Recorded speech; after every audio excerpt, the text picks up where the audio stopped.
Are you having a kind of relationship with some people and you think they are helping you? Have you been moving with some people who are trying to destroy your life by stealing from you? This is the time to cut all the relationships that you have been having with the wrong people. It may be hard to identify some people as wrong people because they will always come across as a friend, but they are enemies of your life, and they are after your life. The truth is, some people are sent by the devil to steal the gift God has given you. And there is no other story that explains this better than Samson and Delilah. We find their story in the book of Judges. Samson was a judge of the Israelites and received immense strength from God to fight his enemies.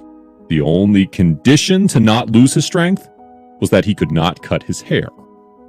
He used his strength multiple times against the Philistines, the enemy of the Israelites. His strength was literally a gift from God. Samson's weakness for beautiful Philistine women soon drove him into the arms of Delilah. The Philistines offered her a large sum of money if she could discover the source of Samson's strength. After telling a couple of lies first, he finally tells her that the secret is that he cannot cut his hair and that he never did. Look at how manipulative Delilah was in these verses. Judges chapter 16 verses 15 through 17 says, "And she said unto him, How canst thou say, I love thee, when thine heart is not with me? Thou hast mocked me these 3 times, and hast not told me wherein thy great strength lieth.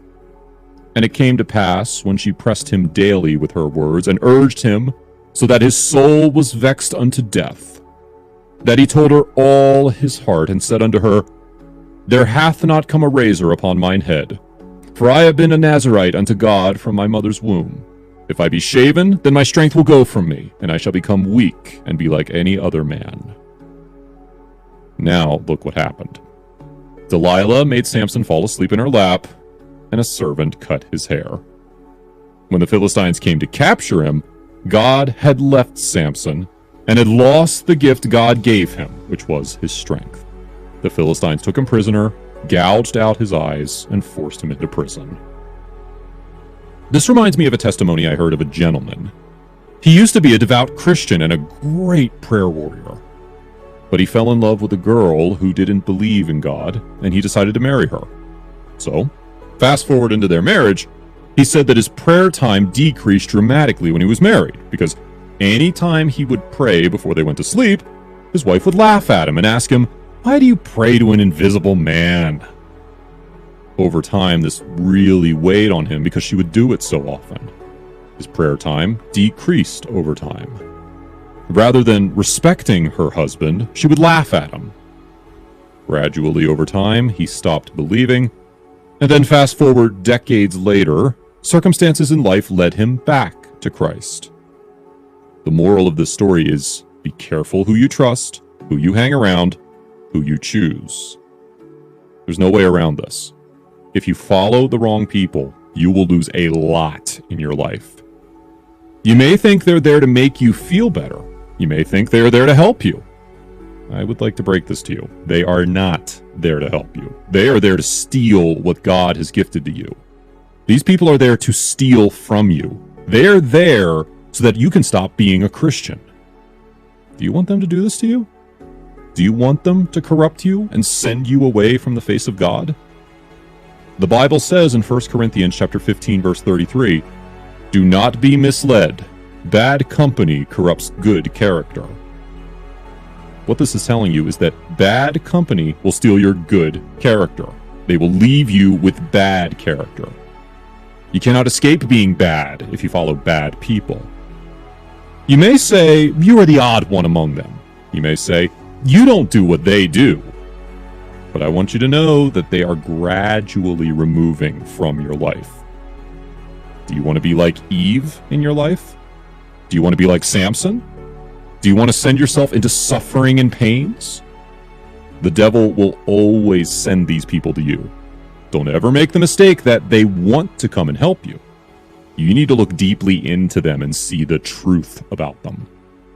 The Bible says in 1 John chapter 4, verse 1 of the New International Version that, "Dear friends, Do not believe every spirit, but test the spirits to see whether they are from God, because many false prophets have gone out into the world.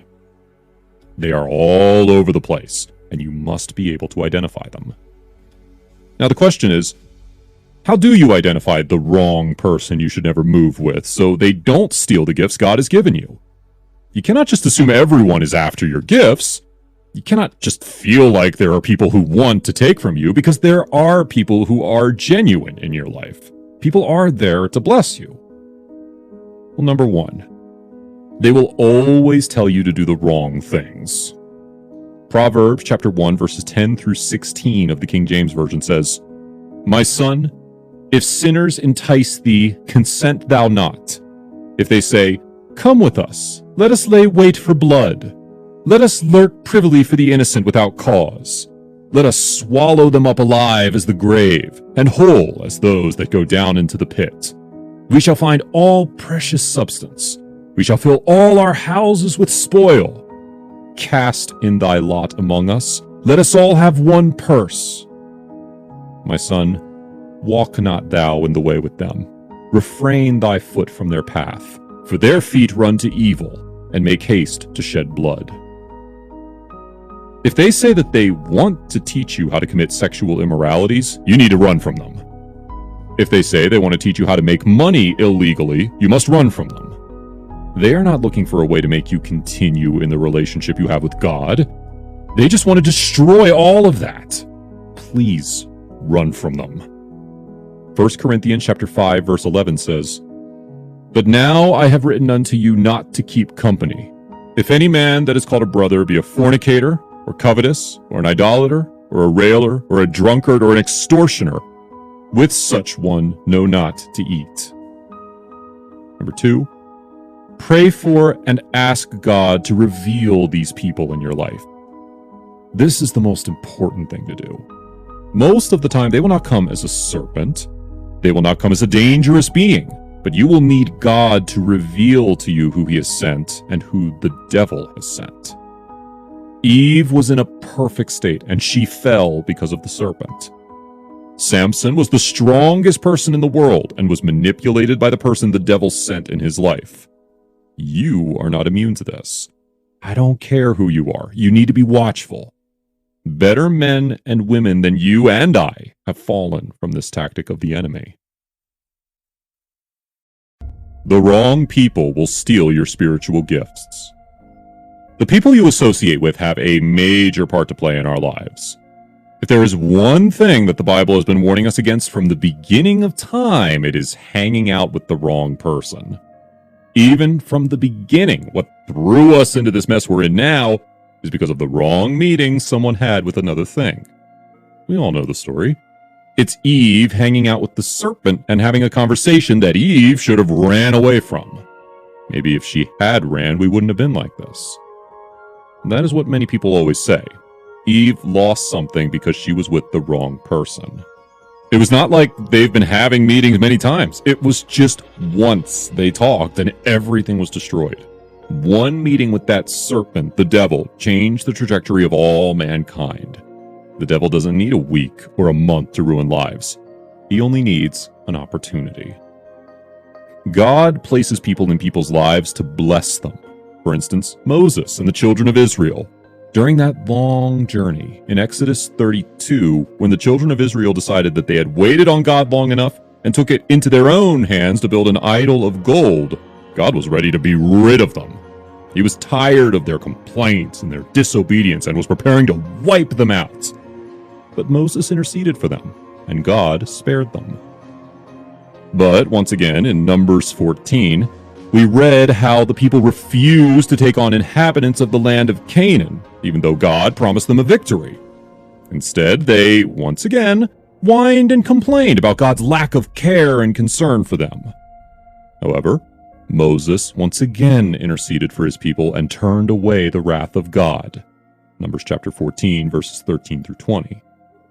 Moses was a blessing to the children of Israel. He was handpicked and chosen to lead these people out of captivity and to intercede for them. Time and time again, when they messed up and the wrath of God was ready to wipe them out, Moses stepped in and interceded on their behalf. You may not be aware of it, but there is someone out there interceding for you, interceding to God for you. That person may be a parent, a family member, a spouse, a church member, or even your local pastor. But these people are sent by the Lord into your life. Local pastors are wonderful people. I remember growing up in my parents' household, who are pastors, and they would intercede in the early morning for the members of the church. They literally would go one by one praying to God, naming the church members, and then naming their children, interceding for their battles. God bless local pastors. In most cases, local pastors are sent by God to bless you, equip you. But the people who are sent by God in your life today is not our focus today. Eve had one conversation, and from that one conversation, all of humanity is reaping the consequences of that conversation. There are some people that you don't need to become friends with before they affect your life negatively. There are some people that just by their first word to you, you will know that you should run from them. You may think you're having great things in your life.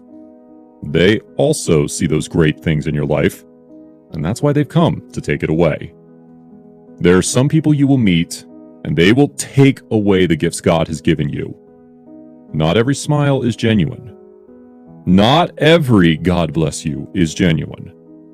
Let me be the first to tell you in case you don't know, but this world is an evil place. People will sell you out for no reason. People will not like you sometimes for no reason. People will plot to destroy you when you haven't done anything to them and you are innocent. The serpent talked to Eve, and everything went from good to bad. What we can say about this story is that the devil stole the good things in the life of Adam and Eve because of just one conversation. The devil stole their peace and put fear in them. He stole their joy and put sorrow in them. He also put pain in them.